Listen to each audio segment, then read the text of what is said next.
Hey everyone, I'm Greg Lambert with the Geek in Review, and I am here with my friend Nikki Shaver from Legal Technology Hub. And Nikki, I know you guys do the trend alerts, but I think you've picked up on something a little special this time around. Yes. Well, Greg, we have our ear to the ground. In the past couple of months, we have picked up on something really interesting. Firms are starting to have the tricky conversations.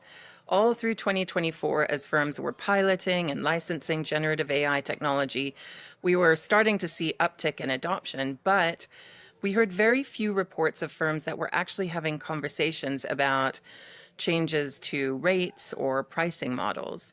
In fact, we kind of heard the opposite. We heard from some innovation leaders, for example, that they were deliberately shying away from having those discussions because they were worried about a potential chilling effect on firm leadership that perhaps once they realized that a change in their financial model might be necessary in light of the technology, that they would be reluctant to adopt it. This year, though, for the first time in the past couple of months, we've heard consistently that most of the firms we speak to are actually having those serious discussions. Firms are actively undertaking financial modeling to understand how different strategies around pricing will play out over the next years in light of increased productivity and a move away from pure billable hours. Some firms have even hired people who are tasked with eliminating the billable hour. Can you believe Hmm. it? We've also heard that firms are getting new kinds of pushback from clients. One partner saying that where clients used to refuse to pay for first year associate time, they're also now refusing to pay for second year associate time, but citing AI specifically as the reason. In other words, they feel that AI can do a lot of that work, so they shouldn't have to pay for human hours. Another firm has told us that clients have started pushing back on rate increases, again, citing AI as the reason. I think many of us have been wondering whether there would ever be a time when we would see true business model change in law firms. And at Legal Tech Hub, we think these conversations are the first true sign that we're approaching a seismic shift in the industry. Exciting times, Greg. Absolutely. Well, we do work in a business. It's kind of nice to look at it from a business perspective. That's absolutely right. If you'd like to learn more about these and other trends in the market, feel free to reach out to us and look us up at www.legaltechnologyhub.com. All right. Thanks, Nikki. Thanks, Greg.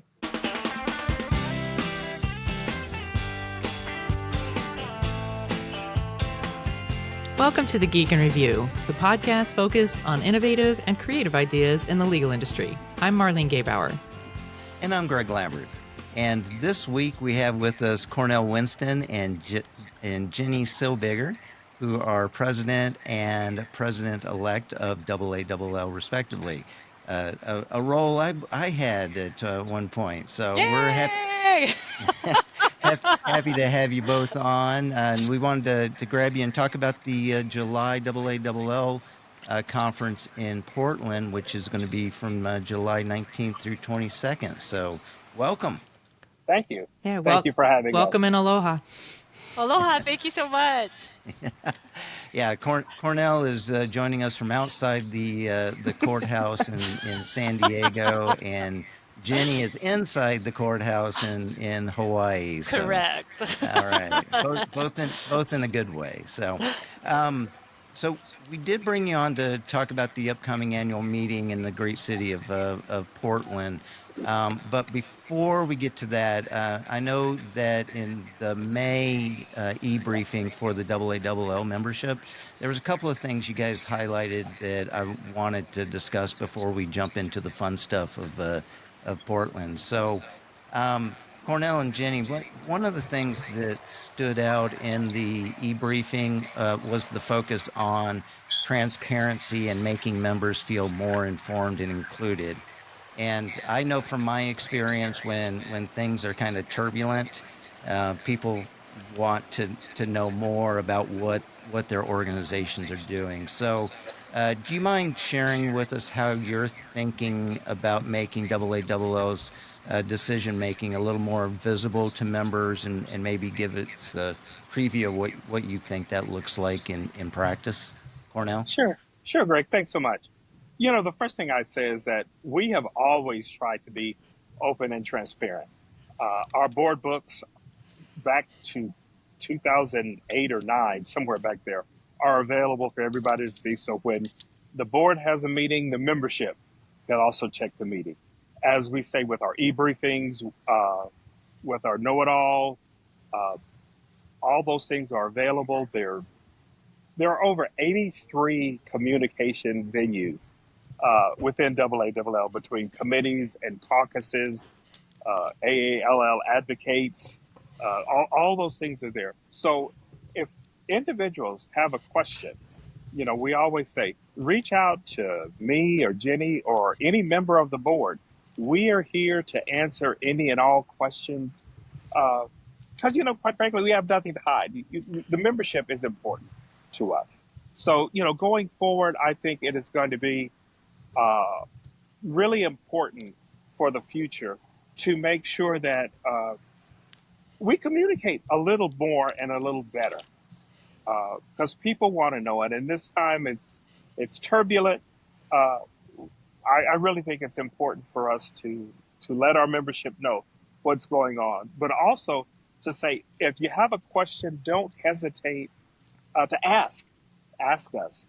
Ask a member of the board. We're here. We're here. Yeah. Yeah, I know when I was president, and it was a very similar parallel path to what we have this year. That I think it's when people feel like their profession is under attack that the more you communicate, the better. So I understand where they're coming from, and then I think this is a good move to kind of rehash the idea that, one, there are avenues of communication, and two, one of the things, my advice to members was, don't sit there and stew over Yes. something. Reach out. You got my email. Most of you have my phone number. Give me a call. I'm sure you two are the same way. Yeah, I love that so much. It's really about that invitation, like reminding the avenues like you both had shared, but also we're inviting you. We know that we have to acknowledge that this is a pretty unpredictable time and everyone is reacting differently. So we have to acknowledge like the real impacts that it has, and everybody communicates a little bit differently too. So we invite you to keep sharing and keep that communication channel open so we can meaningfully, discuss with you. We always center grace and kindness with how we want to speak with you, and I think we're open books, right, Cornell? So come, talk to us. I always tell people, believe it or not, I answer my own phone. I don't I don't have an assistant. I don't have, uh, 3 or 4 layers of staff in between. If you call me, I will answer. Or if I don't answer, I will get a voicemail and I will call you back. Yep. And that's my commitment. So, Cornell and Jenny, there's been a lot of talk in the community about the open government relations position. And I actually, back in the day, was on the government relations committee. And, but it was kind of a staid type of committee. I mean, it was interesting, but, things kind of progress normally. I can't imagine that's how it is right now. It's probably a bit of a hot seat, particularly, given how quickly things are shifting in DC.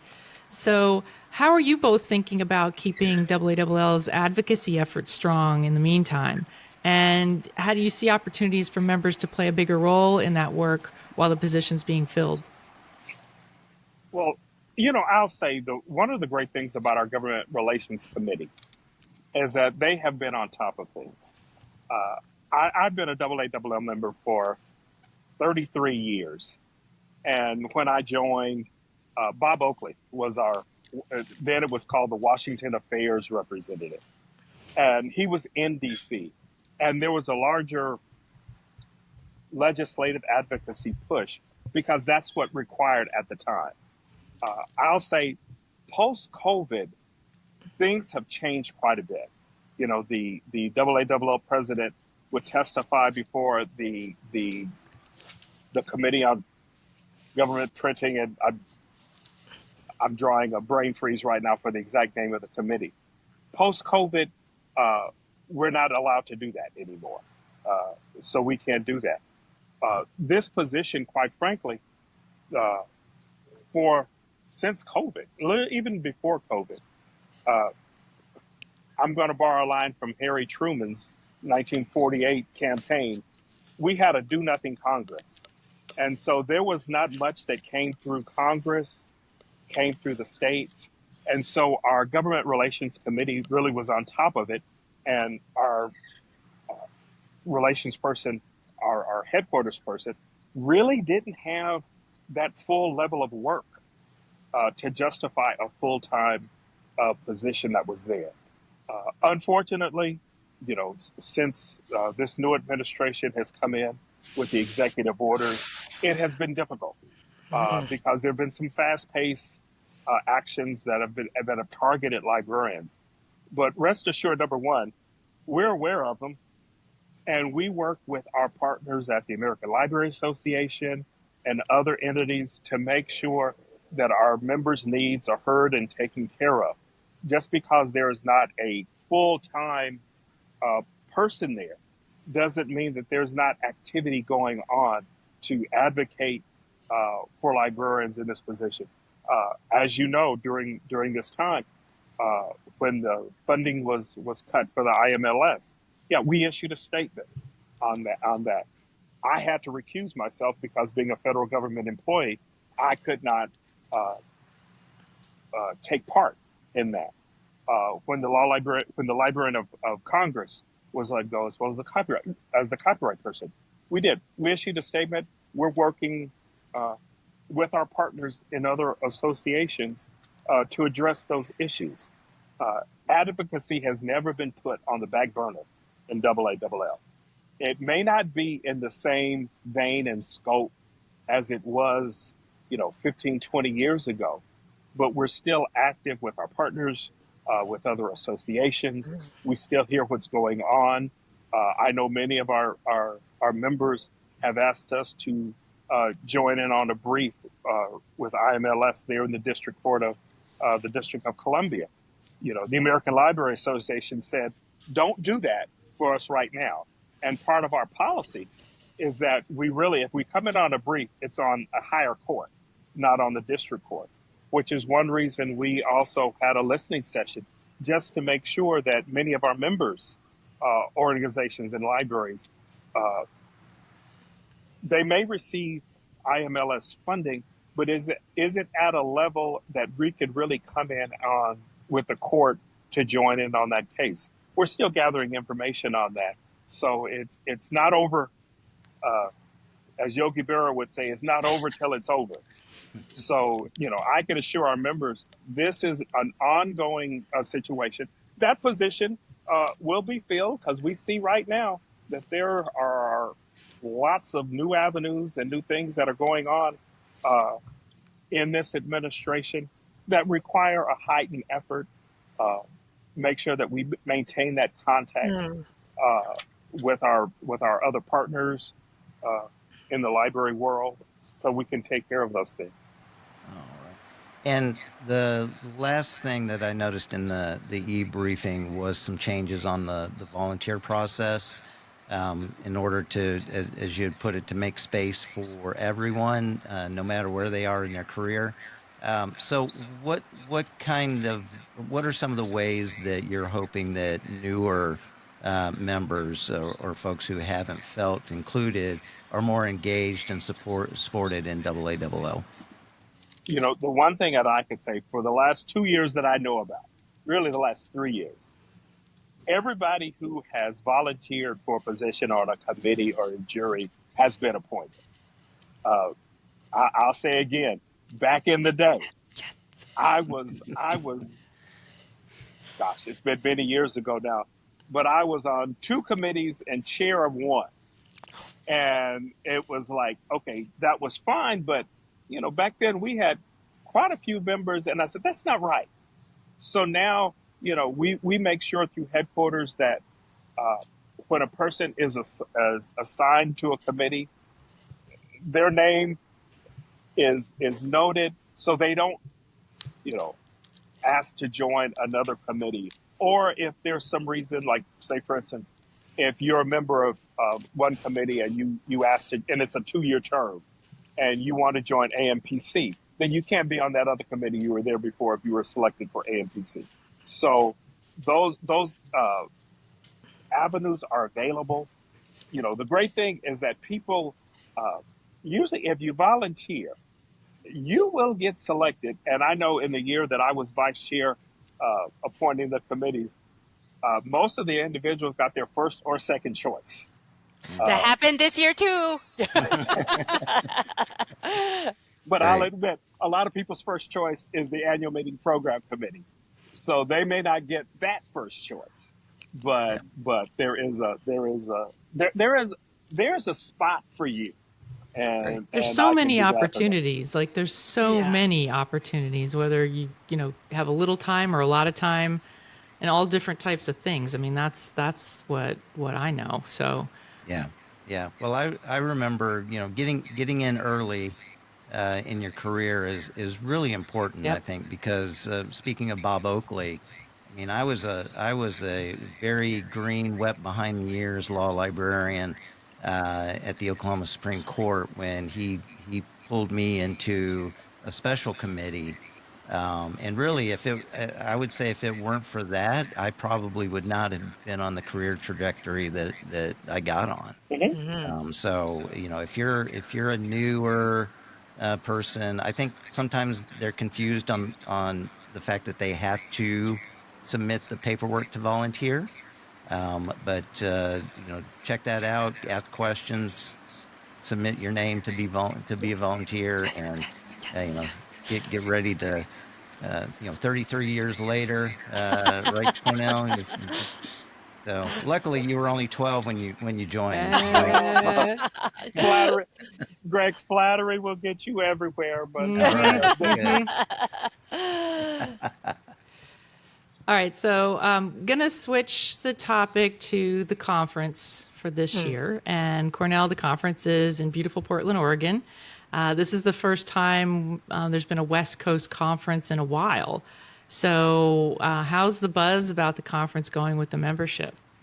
Are they excited? you know the the buzz is going really well. I was in Portland last week for the site visit to make sure things were all in place. Our headquarters hotel is booked, but there's still other hotels there in the area. The Hyatt in Portland is a lot smaller than the Hyatt in Chicago. So, Uh, but there's another hotel across the street that's part of our block. If individuals are looking for a cheaper hotel, there's the Dunwoody in downtown Portland. I don't know if individuals were there in 2008 when we were there before. Uh, all the hotels were downtown, and we had to take the light rail. Well, the Dunwoody, which is a Hilton property, is right on the light railroad line. And if you sign up for the conference, you get a free pass on the light rail, and it's literally a 5 minute maybe ride, and it Yeah. drops you off literally right in front of the convention center. Yeah, it's very So convenient. very Yeah. convenient. So yeah, it's going good. There's the programs are there. Registration is going good. We did not increase the price for late registration, mm, so mhm. the registration is still there. But don't wait to the end. You know, Yeah, good luck. Good luck. So talk to us about the keynote, Roosevelt Weeks. What do we expect from him? well, Roosevelt is a very dynamic and inspirational speaker. He was the director I met him. He was the director of the Austin Public Library there in Austin, Texas. And, he will tell you he was the library director of a blue city in a red state that had a whole lot of challenges. But he Mm, has been innovative in building the library, taking access to individuals throughout the Austin area. Uh, the library was named one of the places that you must visit uh, when you're in Austin. He left that early last year, Now he's the director of the law libraries of the county law libraries at Fort Bend County, which is outside of Houston. So I Which am is looking. Marlene's stomping ground. That's my stomping ground. Yep. Oh wow! Yep. So I'm looking forward to an exciting keynote from him. We've talked. I'll just say he may say this in his speech, but uh, he said when he was a youngster growing up in Mississippi, he said when he tried to go to the library, he didn't feel welcome, Oh and boy. he said, when he ended up, he did a back door into the library. And, he said he made it his mission to make sure if you come to the library, you will feel welcome. And he has done that. And I think in these challenging times that we're going through, we have to know that our places, our libraries, they're welcoming spots because we have so much to offer in those places. And what we do, we service everybody who comes in, whether it's a county law library, whether it's a government library that I'm in, uh, whether it's your law firm. We're there, and we're the resource that I think in this times of wild notions of where information comes from, is it valid? The library is that source that will help people do their jobs better. Awesome. And beyond the keynote, Jenny or Cornell, do you guys have some key programming topics that people should know about? Well, as always, there are 65 plus programs Mm. that will be put on in Portland, as well as vendor showcases. Uh, they're really programs for everybody. There's programs on AI. There's several programs on AI. On that Saturday, there are two AI programs. One is directed toward academic librarians, and the other toward private librarians. But in the afternoon session, they're going to join together because we can learn from one another. We're not siloed. There are things on budgeting. There's things on really how to manage your staff and those things. So there's a whole lot to gain in the program. It's Jenny, anything step out to you? Well, I know there's those 4 pre-conference workshops. I'm super psyched though because I think the breadth of the programming offerings during the regular conference are everything. It's not. I remember thinking, oh no, is it all an AI conference, which is fine with me, by the way. I'm fine because I'm here for that. But I also know that there was really thoughtful intention to make it more than just an AI conference, right? About every level, every experience. How can we cultivate learning and all the ways that we can be, what is that? Advance professional excellence in the legal information field. So there's a lot about interpersonal. There's a lot about the work that we do, the research, and very focused, specialized topics that Cornell actually probably knows more than I do. But I'm really excited to come together. Like, it's so energizing to be together with people, and I'm really glad to hear that the headquarters hotel has actually been booked out. So All that right. means people want to come to Portland, and let's go to Powell's. So Cornell, Jenny, and Cornell, you referenced this a little bit earlier. There's been a lot of things going on in the law library world, or tangentially to the law library world, over the past year. So looking at the work of AALL, what do you want to highlight as some of the accomplishments? While actually, this is a question for Cornell. I'm sorry. That's fine.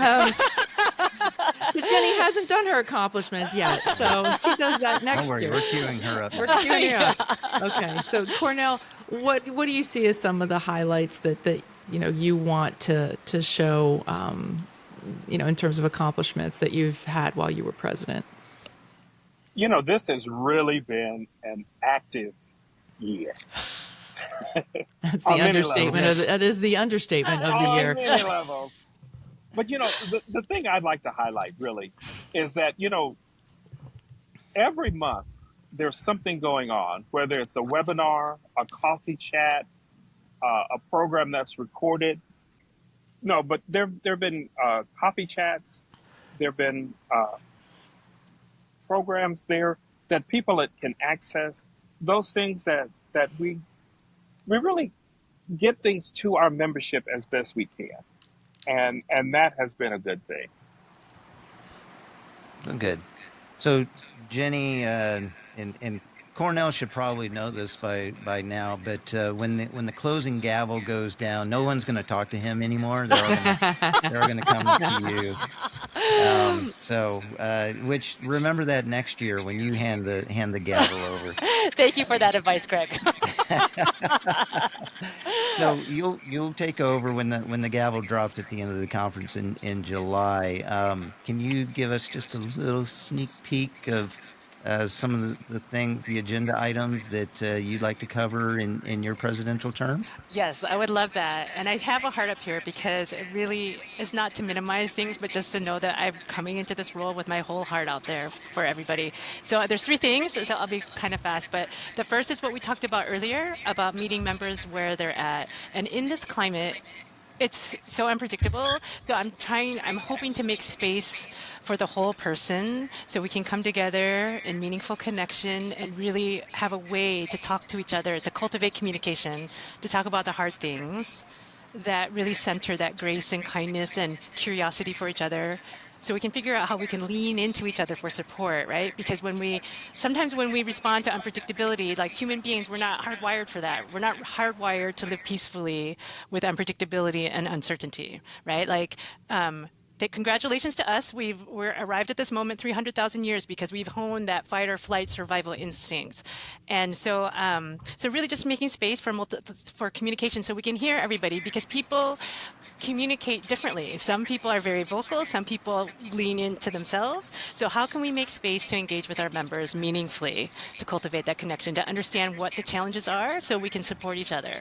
And then the second piece, okay, sorry, that was long-winded, but my second piece is then that information that we gather, then we can put together as the board and in leadership to make really thoughtful responses, because there's a difference between doing a thoughtful response and then reacting, which we all are human beings. Of course, we're going to react, but then as an organization, how can we take all this information about how can we support our members and then put together a strategic response that really uplifts our profession, which is the third piece, right? So the third piece is to leave our profession better than we found it, to make space for all of our members, the veterans among us, like you all, right? And I guess me, because I guess I got to be the old auntie in the room, but whatever. Okay, so all of us veterans, right? But then also to make space for the new voices that are coming into our field.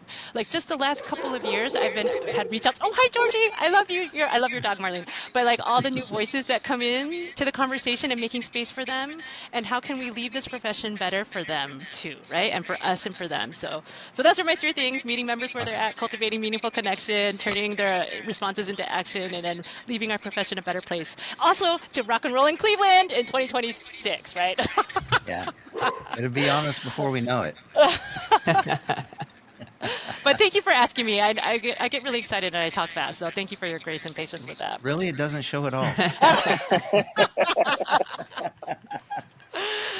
All right, so Cornell and Jenny, we have come to the crystal ball question. So what do you all think is the biggest challenge or change that's going to be for the legal information profession over the next couple of years? Do you want to go first, Cornell, or you want me to go? I'll let you go. Oh, great. Thanks a lot. No, but I think that with technology and with the questioning of reality, the piece that Cornell brought up about we as information professionals and legal information professionals, we are the stewards of the truth that is needed for all of our legal work to be done. So whatever sector that you find yourselves in, we have to maintain that level of integrity because technology is changing so fast. Like I'm giving a talk to some prosecutors on Thursday about AI, and I already know that in a month, what I tell them will have to change, right? Because it's just moving so fast. And so we have to think about what are the changing, keeping our eyes on the ball of what's changing, and then how can we keep our legal field, our legal information field, like just walking that narrow path of integrity and truth and looking at the facts and the critical thinking piece. So is that a good answer? I hope so. Yeah. Let's Okay, see if it's a great Cornell answer. can top that. Cornell, what's your projection? What's my project? My projection is kind of in the same vein. When you think about it, 3 years ago, we were not talking about AI at all. No chat GPT. And now, you have it creating briefs. albeit it creates some with hallucinations, but it creates them. And I think one of the things that we're going to be challenged with is how to uh, remain relevant in an age that thinks everything is available online and it's true. I get so many questions of, well, I saw it online. Case in point, we had a situation where an individual submitted a brief, and one of our AUSAs was asking me about it. Say, well, this public law, and it's like, no, this bill is not law. It was introduced, but it's not. No, it said it. I saw it, and it's like, no, it does. It doesn't have a public law number, and it doesn't have a statute at large number. You can go through and look. It didn't, and they wanted to argue me down until it was like, finally, it was like, you know what? I'm talking to a wall. Oh dear. But I think we're gonna get that here in the community. So we have to remember that we are, quite frankly, the guardians of truth. There is so much false out there that there's some place that people need to go to say, this is true, this is accurate, this is important, as opposed to, well, just I saw it online and it's true. And here in the library world, I think in the coming days, it's like our expertise, as you can see, is needed now more than it's ever been. And I think when we go in, we speak, I know some people are trying to shy away from the word library, but I think when we come in and speak, library speaks with authority. Librarian speaks with authority. There's something behind who we are, what we say, that kind of says, yes, this is true and it can be trusted. So I think that's, my crystal ball would be there. It's like, yeah, we have to make sure that we not only stay in our lane, but we highlight our role. And I think that's going to be a challenge in the days to come. All right. Yeah. Well, Cornell Winston, president, and Jenny Silbiger, the president-elect of AALL. Thank you both for talking with us today, and I really look forward to seeing you both in person in Portland in July. Ditto. you. Thank you. Oh, sorry. Thank you so much, Greg and Marlene. I'm so excited to see you too. Sorry, Cornell. Ditto. And thanks to everybody, our listeners for listening to the Geek and Review podcast. If you enjoy the show, please share it with a colleague. We'd love to hear from you on LinkedIn and Blue Sky. And Cornell, if anyone wants to find out more, they haven't registered yet for AALL conference. What's the best place for them to go? They can go to our website, allnet, AALLNET.org, and click on the banner. It's going to say education. If you click on that, it'll open up to the annual meeting, and there you'll be able to register. And we look forward to seeing you in the beautiful city of Portland, because Portland has so much to offer. And let me just add this one little added feature. If you're there and you like to shop, Portland does not have sales tax, which is scaring me because my wife is coming. I love it. And I found out when I was there, it's a little ways away, but we'll get a 40% discount with Nike, Columbia, and Adidas, who are in the area. So as long as you have your convention badge. So if you don't have the badge, you don't get the discount. But it's going to be a great conference. It is going to be a great conference. All right. Well, that sounds terrific. I know everybody's looking forward to that. I do want to mention that, as always, the music you hear is from Jerry David DeSica. So thank you, Jerry. All right. Thanks, Jerry. Bye, everyone. Aloha. Bye. Bye. Don't have to go too far. Salt of the earth on the way to rehearse at the Devil's Back on the bar. Hey, hey, don't take me away. I can walk home by the North Star. But I failed to notice that it's still daylight at the Devil's